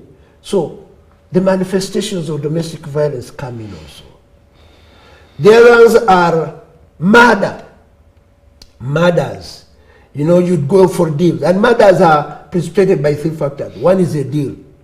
We crack a deal. We have gone for a land deal of, say, billions of shillings. Then we fail to share. And as a result of failure to share, he plans to kill you. The other one is targeting you. You have some valuables. You are moving where in the wee hours of the night you have not communicated. You are moving alone. You have a laptop. You have withdrawn some money. And you try to resist. Gone. You go. The other one is boyfriend, girlfriend. You have been killing on a man, and the man has told you he's going to marry you, what, and all the time things don't work out. He plans for you. You go. And so many kind of. Then we have general theft. General theft on motorcycles. Specifically right now, the biggest issues, the biggest medium of crime are the Bigari who move in a long queue but running, especially those boys you see on skating on the road. Be very careful. They are thieves. Some of them, they are thieves. They tend to move around, seeing you, especially some of you women. You move with a lot of valuables, with a very big dress. You are very busy organizing the dress to come here, and you put the bag down, the phone down. How about, Afande, actually speaking of some of these incidents, how about ATM fraud? I am coming there. Okay. That is cyber. Okay. It is crime related to cyber. All right. But I'm now talking to physical. That is the crime which takes place in the brain and is in through air. Now, so then there are those in taxis. You have seen instances of taxis also robbing. Yes. Around Ginger Road, Entebbe Road, Nakawa, Ntinda Road, those major highways. Especially people who are moving with you. They are calling you, they are not moving, they are doing what? They even desire to open for your door. But why don't you take caution? A conductor is opening for you and is telling you to sit on the front seat. You also go there, you think you are a queen. It's a front seat, Afande. It's in the taxi. But people sit there. Question. For example, when you come and you give me a seat, do you know traditional or even in terms of security, somebody tries to give you a seat, don't deny the seat, But try also to move a step away from the seat. I mean, try to move the seat so that maybe some things can be saved from there. Now, the whole car is empty. And for you, you're sitting. And for him, is open for the front seat. Why don't you go inside the main cabin? Why? We are seeing instances of child neglect, and kidnaps. Kidnaps are on the rise. Especially parents. Please, parents, those children you have are children you never apply to anybody to produce. You are a man now because of your parents, what they did for you. Why don't you want to look after your children? We are now receiving instances of reports of children who are disappearing, children who are being kidnapped, children who are being raped. Sometimes even they are being raped by their own relatives. A father, an uncle, houseboy, house girl. Why? Why? Women, and you know when we talk about rape, we don't mean that women don't rape. But then that is. Now, there is the other category of crime that Olive wants to hear. And which is true, especially for some of us who have smartphones. Yes. You know, by the way, thefts of money does not start with your ATM. Yeah, it is a two-way. It can even start in the bank.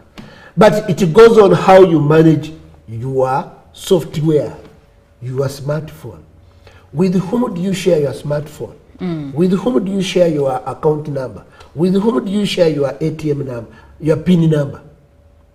With whom do you exchange this small voucher? You know, sometimes details are left on the vouchers. Then, as you move, you are moving a border cyclist. You begin saying, why, ngenda kuja sente milioni 2, milioni 5, but now you are communicating such vital information. You're on a border. On a border. And the border man is one who has even smoked in Jaga. It is on the head. He has not only, but you have even promised to give him 2,000 shillings. What you are talking after about. haggling.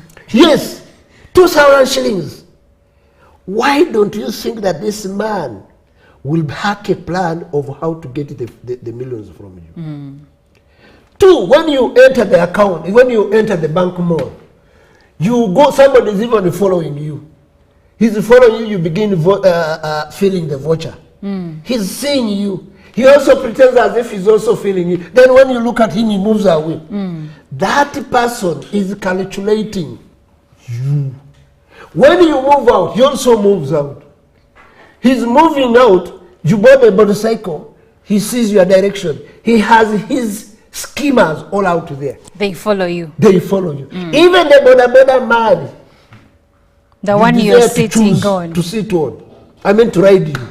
That is like another chigari. It's another chigari. And that is how they targeted you. Now, while here in the bank,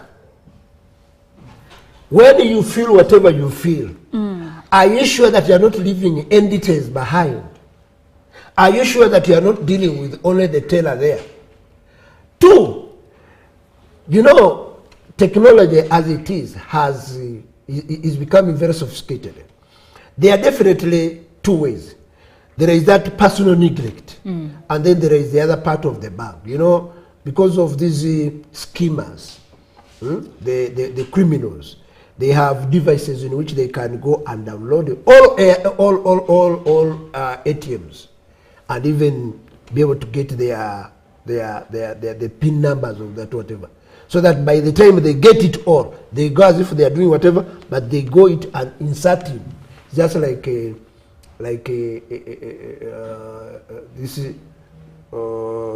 this stick for saving in, what is it called? The flash. A flash. They use it, or even they have an ATM, which is mother. They use it. They are called keylogs. Yeah, keylogs. Then you download it. Then they go on their laptops. They plan out. They plan after knowing that Oliver has 100 million shillings. They wipe it out. There are also incidents of those who pretend to be helping you at the ATM. That is it. And And that is why I'm talking about being more keen. If you don't know, by the way, Ugandans, we are very funny. You managed to get an ATM. How did you get that ATM without you knowing how to use it? True. 2, you know at the ATM there are those askaris. Yes. Why don't you ask the askari to assist you? Because they are employed by the bank. Yes. They know what to Yes. do. And you see, even if the askari is there, don't disclose the amount of money you are going, but you go, even it says, how much? Onako sentemeka. Mutwala tano. Mutabani wange yampereza ha kulolo ngenda kujaganya ntimeka omukadenga busatu kale mama tuteke mumeka. You are even not sure, take a mabiri, okay, ne pin, then you place very quick. It's very swift because that is his order. Very swift. So he presses very fast, withdraws even $1 million very quick. But you're there. You are you are there, but you are excited. You know, sometimes we are blinded. You know, for example, as you are there pressing and the like, you say, ha, kuluno, kuluno, kuluno. And sometimes he even bends you like this, then he begins pressing. Then he, kati, mama, kanyongere, kanonkoze mwensobi. He picks, ogami sende meka, mitwala abiri. But he has already withdrawn $1 million. Now, when he does that, the first thing you'd have asked, as you get the money, ask for the receipt, so that you can read the balance on the receipt. But when you get the money, you even leave the receipt there. Sometimes even our own children, are thugs. They know your ATM card, your ATM Very, pin, you know, they know your mobile money They are more pin. technological advanced than the father, the mother, the aunt, everyone. So they are able even for them they cram. You give them a PIN number, it sticks on their mind. True. So sometimes when you neglect you abandon your bag there. One of the most valuable there is your phone. The ATM. The ATM. Even the phone. Even the phone, you know, but there is this money. e-banking system on phones. Yes. Yes, he reads everything. I had the boy taught to me up to 0. My own boy. I had to change tactics of handling him. But the boy was terrible. So, all in all, please, let's be vigilant. Yes. Let's be alert. When you are going to places of worship, when you choose to go to places of entertainment, whom are you moving with? Who is there? What time are you leaving? You go in excitement and you think the world has come to an end.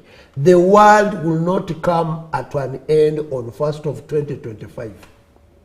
The world will not come to an end on 25th of December 2024. The world will continue. Regulate your happiness. And there are many Decembers to come. There are many. We will live them.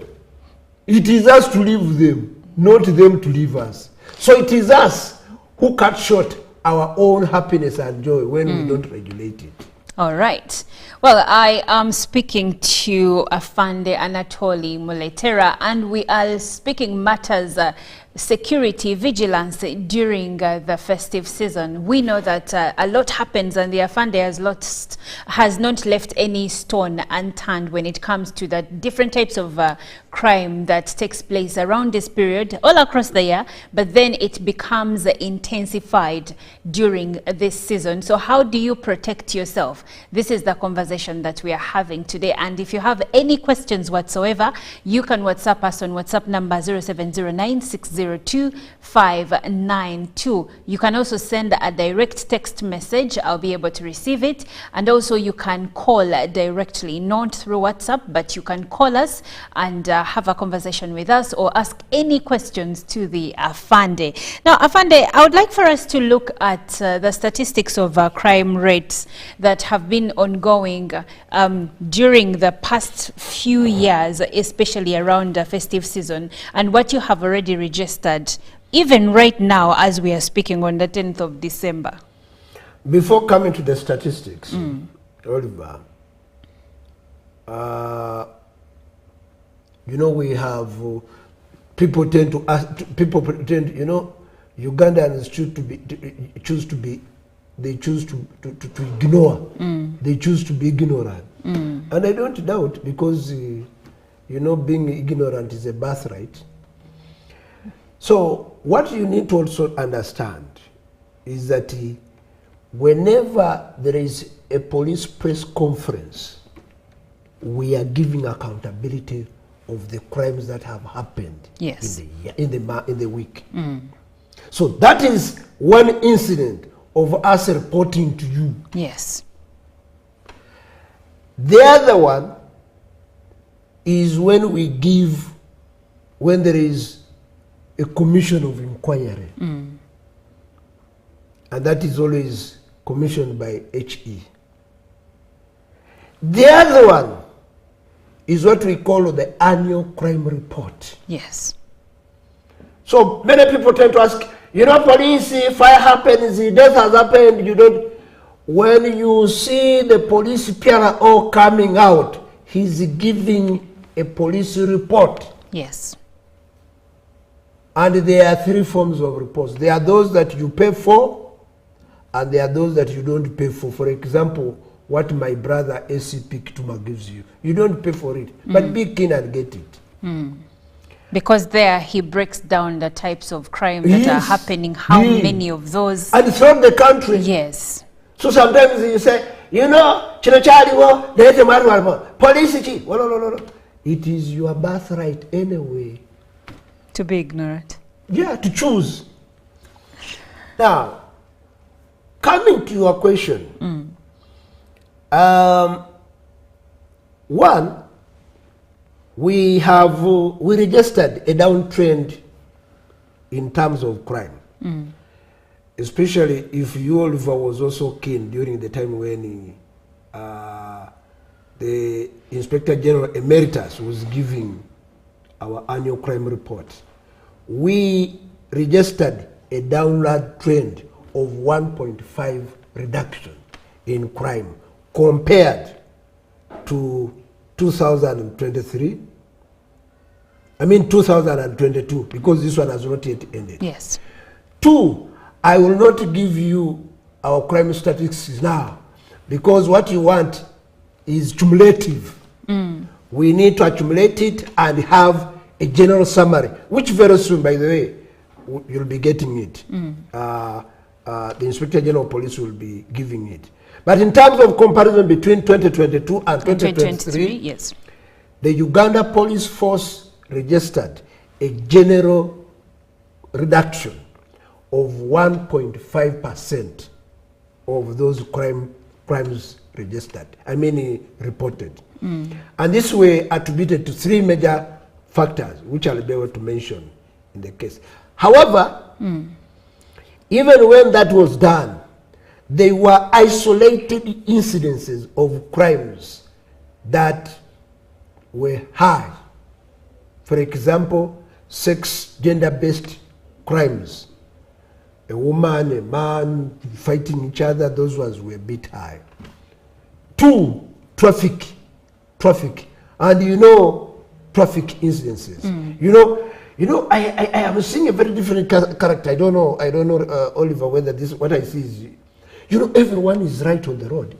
Everyone is right. Everyone is in a hurry. Everyone is in a hurry. Everyone knows the law. Yes. I know the law. You are not teaching me what. Even when you see him making a very silly mistake, he's teaching you. The other day, I got a person who told me, so you see, everyone is, even when you have got him in the wrong. Sometimes what scares these people is when you call for reinforcement and you want taking, can I find a Sonua? I find a why in here. No. Especially these boys of mine of Boda. Those ones are these ones of taxis. And another growing trend is in these my cars. And when sometimes you get some women. So, tell me about the women of Fande. No, I will come what back do they do? So these are instances really which we need to be very careful. But please, when we are doing our work, allow us to. Now, what have we done? Or before that, before what we have done, these crimes are broken down based on regions, based on districts. But by and large, in last year's report, we registered the high crime incidences from our police region of Ruiz. When we talk about Ruiz, we are talking about the 10 districts. There are 10, 11 districts and divisions of Greater Ankole. Then we have, in Kampala, we also have Kempinos. Kempinos, we are talking about the Kawempe side. Then we went to Aswa. Aswa was the third in that seal of whatever. But assaults, these common assaults, and sometimes which are attributed to drinking. You know, sometimes when you drink, you become momentally insane. Your reasoning is killed, and sometimes your excitement is overwhelmed. That's why sometimes when you want to get anything from a drunkard, he's able to give you, even giving you his wife. So, but when he remembers after he has sobered, terrible mistake. He will deny everything totally. So sometimes even those are incidences in which this happens. Now, what attributed to the downtrend in the crime status were because of vigilance of our community policing and community engagement and the building up of our capabilities. You know, the government has invested in a lot of software in the Uganda Police Force, and that's why you see that there is a growing spread of CCTV cameras countrywide. So it has helped us in preventing some of these issues. Then through community policing, the community members have become aware, and some of them have become problem solvers on their own, and therefore able to do whatever they do to support us. Not all incidences must be reported to police. There are those that you need to work on and handle them. Resolve amongst each other. Now, as we enter the festive season, yes, what do you want us to do? Or before you want me, what you want me to do? What have we so far done? One, we always have what we call annual Crime Prevention Week.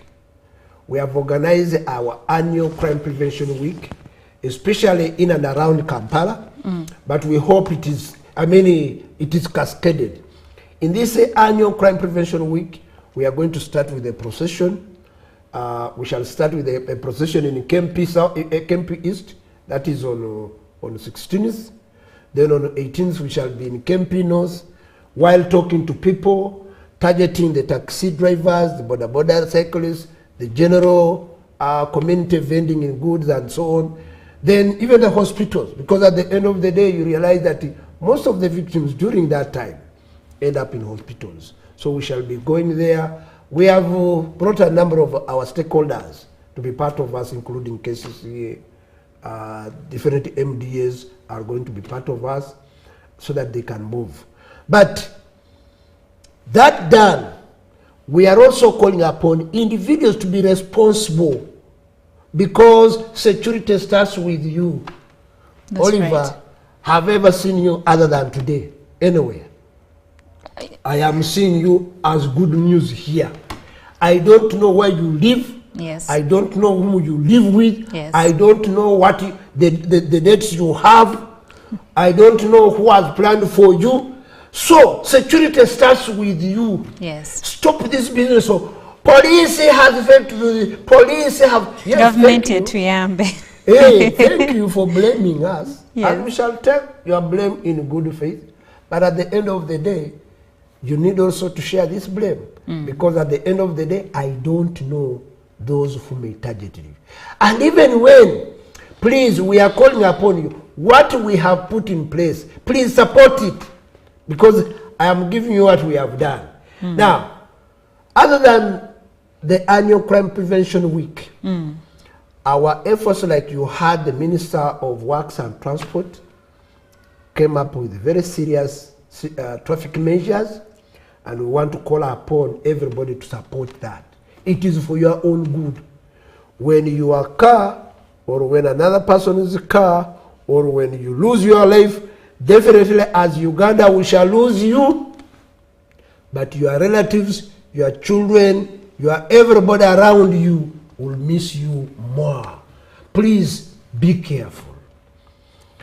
We are emphasizing on our operations. Definitely we have, first of all, you know, we have what we call standing order. You know, during Christmas like this, or during these festivals, as you go for your merry celebrations, for us, we swore, I mean, we made an oath of allegiance to protect you. So no policeman or woman will have any holiday. We are there to work 24 hours. And So what do I mean now?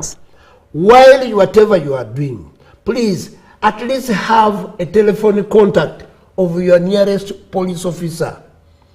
Have a telephone contact of the counter of the nearest police. This business of saying, I know the number of Mletra because you know Mletra is a commissioner. Yes, I am a commissioner, but I'm not the entire police. And you're not in that community. I am not in that community. Definitely, even if I'm supposed to help you, I'll begin saying, go back to, my end point is a reference to your area police. And that's how I work. How about if you started with that? It makes You everything know, easy. we are very boastful, even boastful over nothing. Do you know who I am? Hey, you know who I am. For me, I have phone contacts of IDP, I have phone contacts of director this, have phone contacts of brigadier this.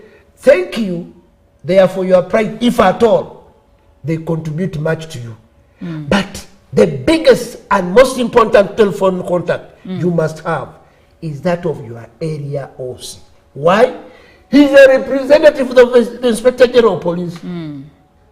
He's a representative of His Excellency. And whatever he's doing it on behalf of the government of Uganda, led by His Excellency.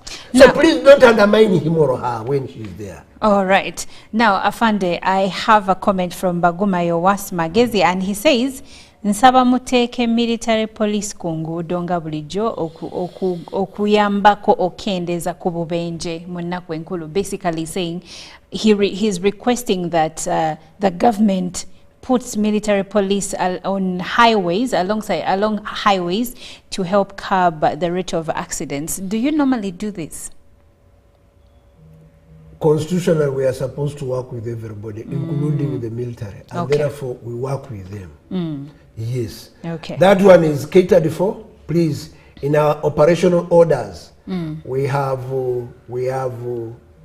teaming, different teams. So that one is very well catered for. Okay. Now, Nkurunungi Alexander says people need to be vigilant too on police, because we were 3 guys moving along the rail line.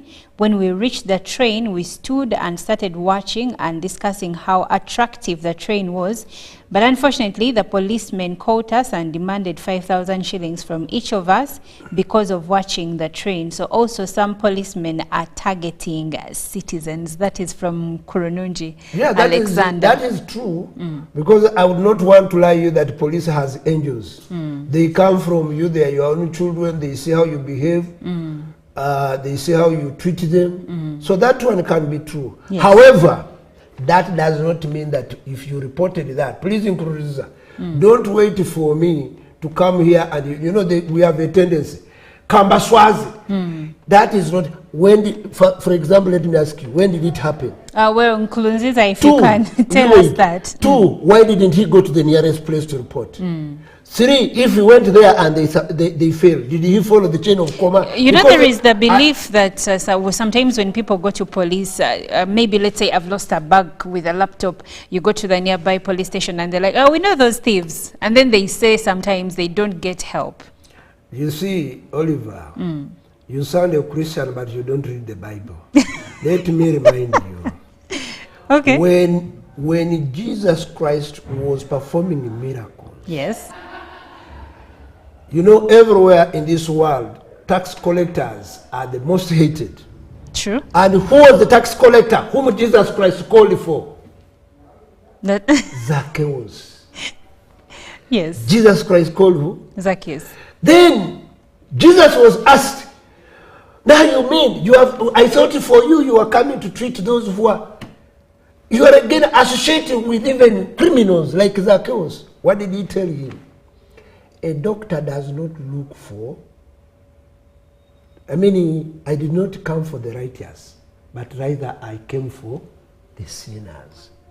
As long as you are a sinner and you proclaim that I am a sinner, then your sins are forgiven. Equally so, when we associate with those whom you think are criminals, we as police have no powers to incriminate them or exonerate them. It is a legal procedure. Like I said, Oliver is a thief. That is a statement.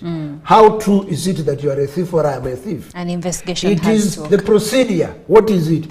The police arrests, investigates, compiles files, takes to RSA. RSA either sanctions or does not sanction the file. You are taken to court. So until when you are sentenced, I, as a policeman, has no power to incriminate you that you are a thief. So in most instances, when you begin saying policemen are associating with the criminals, do you mean to say that they have a word written on them, criminals? If so, then you give us the righteous.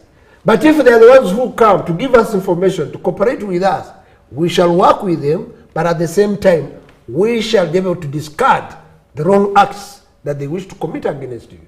And if you so think that one is a criminal, come and tell us that this man is a criminal. Why are you working with him? Well, thank you so much, Afande. You have given us so much today. I'd like to hear your parting shots. One, Christmas is coming. Yes. New Year is coming. Yes. It is not the end of life. No. Celebrate and celebrate it responsibly. Two, as you celebrate, be the first line of security of your most valuables. Don't abandon it. Three, be near your police. We are ready to support you and work with you. Well, Merry Christmas and a Happy New Year for God and my country. Amen. And that's where we end our conversation today. And to add to the Afande's words, this is not the only December. For as long as you are still alive, there will be more Decembers, more festive seasons. So be vigilant, protect yourself, because then there is January. There is also the aspect of overspending. And then in January, you say there are 90 days of January. So take care of yourself, take care of your property and even your money. But this is where the conversation will end. Thank you so much, Afande, for always being here to teach us. Thank you. And Ruben Pima is right here to give us sports updates. Stick around.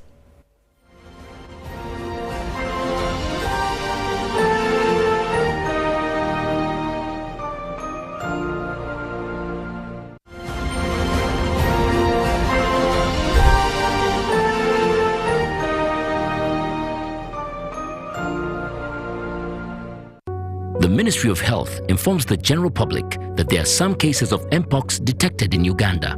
The ministry, working with partners and affected district local government, are doing their best to contain the situation. The signs and symptoms of Mpox are body rash, fever, general body weakness, headache, sore throat, nasal congestion or cough, and swollen lymph nodes. You can prevent yourself from getting infected with Mpox by avoiding close contact with people who have been confirmed to have Mpox or who have signs and symptoms of Mpox. Avoiding touching or sharing personal items like beddings, eating utensils, phones, or other belongings of a person who has the signs and symptoms of Mpox. Avoiding contact, including eating, with all wild animals, alive or dead, especially those known to carry the virus, such as rodents and monkeys, and those that appear sick or have been found dead. Getting vaccinated if you're among those who have been identified to be at high risk of Mpox infection. Mpox is treatable and usually goes away after 2 to 4 weeks. However, it can be severe, causing even death, especially among children, pregnant women, and those with other health conditions. For more information and support, contact your nearest health worker. Call the Ministry of Health's toll-free line on 0800 100 066 or send a free SMS to YouReport on 8500.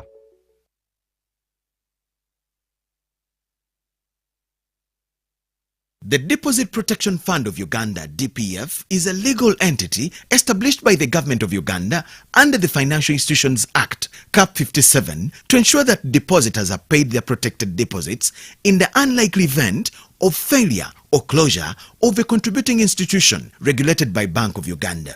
Join us on UBC TV in a live talk show with the Deposit Protection Fund of Uganda on Tuesday the 10th of December 2024 at 9 a.m. to give insights and articulate issues about the mandate of the DPF.